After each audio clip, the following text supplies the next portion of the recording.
Rakyat marah di tengah ekonomi yang dirasa makin susah, tunjangan rumah DPR per bulan naik menjadi 50 juta rupiah. Unjuk rasa pun pecah di depan gedung DPR. Kecaman atas tunjangan perumahan DPR pun datang dari ICW hingga Selyos karena dianggap melukai rasa keadilan masyarakat.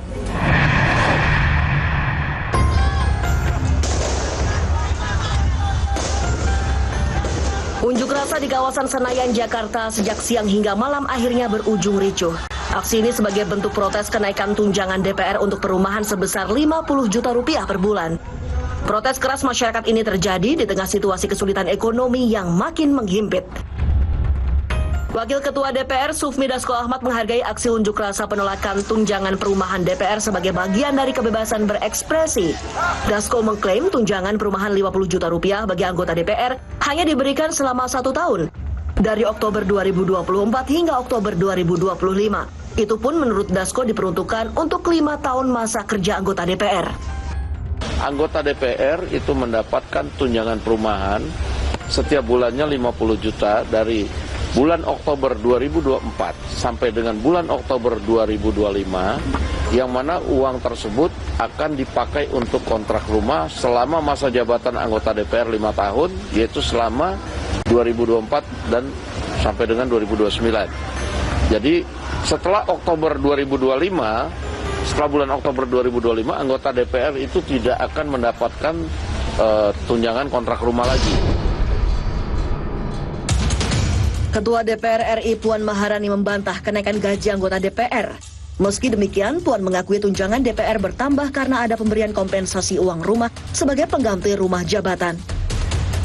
Kenaikan hanya sekarang DPR sudah tidak mendapatkan rumah jabatan, namun diganti dengan kompensasi uang rumah.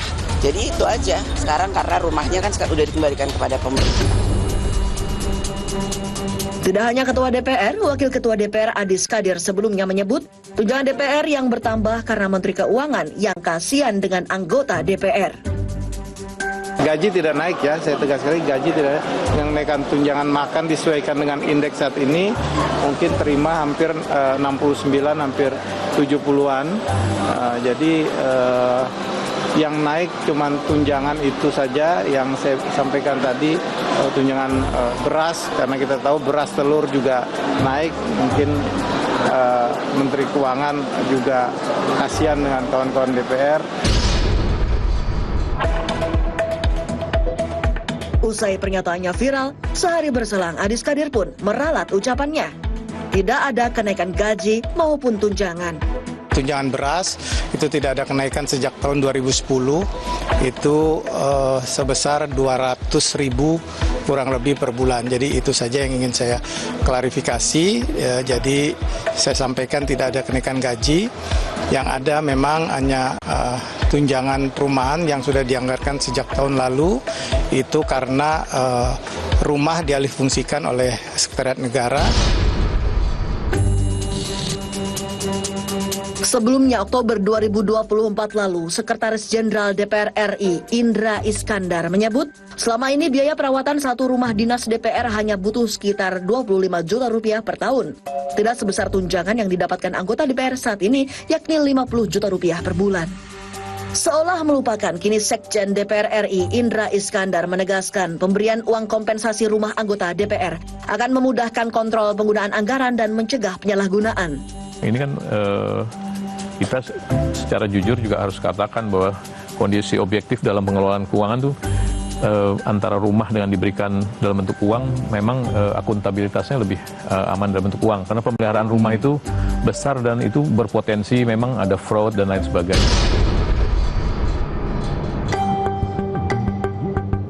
Indonesia Corruption Watch menilai tunjangan rumah DPR adalah pemborosan anggaran publik. Jika per anggota dewan mendapat uang rumah sebesar 50 juta rupiah per bulan, maka butuh anggaran mencapai 1,7 hingga 4 triliun rupiah untuk satu periode jabatan DPR. ICW pun meminta kebijakan tunjangan jabatan anggota dewan ditinjau ulang.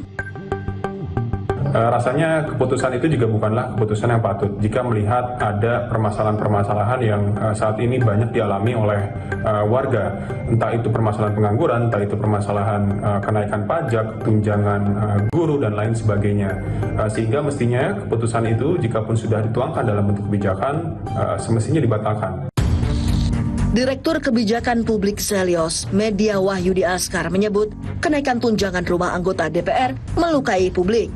Apalagi di sejumlah daerah, masyarakat tengah memprotes pajak bumi dan bangunan yang naik selangit. Di Indonesia ini aneh. Gaji ditentukan oleh undang-undang, tapi tunjangan-tunjangan ini ditentukan oleh menteri. Nah, disinilah potensi abuse-nya. Ada potensi penyuapan secara legal yang mungkin saja terjadi antara eksekutif terhadap legislatif. Ya tadi, akhirnya tunjangan terus diberikan setiap tahun. Jadi tunjangan-tunjangan ini nanti mohon dikoreksi ya Pak ya. Jadi ini melukai perasaan publik. Dan atas dasar ini saya kira pemerintah termasuk juga DPR harus melihat ini sebagai kritik yang konstruktif. Berdasarkan peraturan pemerintah, gaji pokok anggota DPR dimulai dari Ketua DPR senilai Rp5.040.000, Wakil Ketua DPR Rp4.620.000, dan anggota DPR senilai Rp4.200.000. Sementara untuk tunjangan, tiap anggota DPR mendapatkan tunjangan melekat, yaitu tunjangan istri atau suami, tunjangan anak, uang sidang atau paket, tunjangan jabatan, tunjangan beras, hingga tunjangan pajak penghasilan alias PPh 21. Ada pula tunjangan kehormatan, tunjangan komunikasi, tunjangan peningkatan fungsi pengawasan dan anggaran, bantuan listrik dan telepon, dan tunjangan asisten rumah tangga, serta tunjangan rumah Rp50 juta. Dengan kemewahan tunjangan, pendapatan anggota DPR di Indonesia bisa mencapai Rp104 juta setiap bulan. Jumlah yang fantastis jika dibandingkan pendapatan rakyat yang memilihnya. Di Jakarta misalnya, upah minimum pekerja sekitar Rp5,4 juta, 19 kali lipat bedanya. Naiknya tunjangan para wakil rakyat dinilai tak sebanding dengan kinerjanya. Puluhan rancangan undang-undang kini masih antre untuk dibahas, seperti Undang-Undang Perampasan Aset Tindak Pidana hingga RUU Pekerja Rumah Tangga yang bahkan mangkrak puluhan tahun. Miris, rakyat yang diwakilkan justru tengah berjuang menghadapi gelombang PHK, membludaknya para pencari kerja, hingga gaji guru dan guru honorer yang masih memprihatinkan. Pemerintah melalui Menteri Keuangan Sri Mulyani bahkan memastikan gaji PNS dan honorer tak akan naik tahun depan demi lancarnya program pemerintah.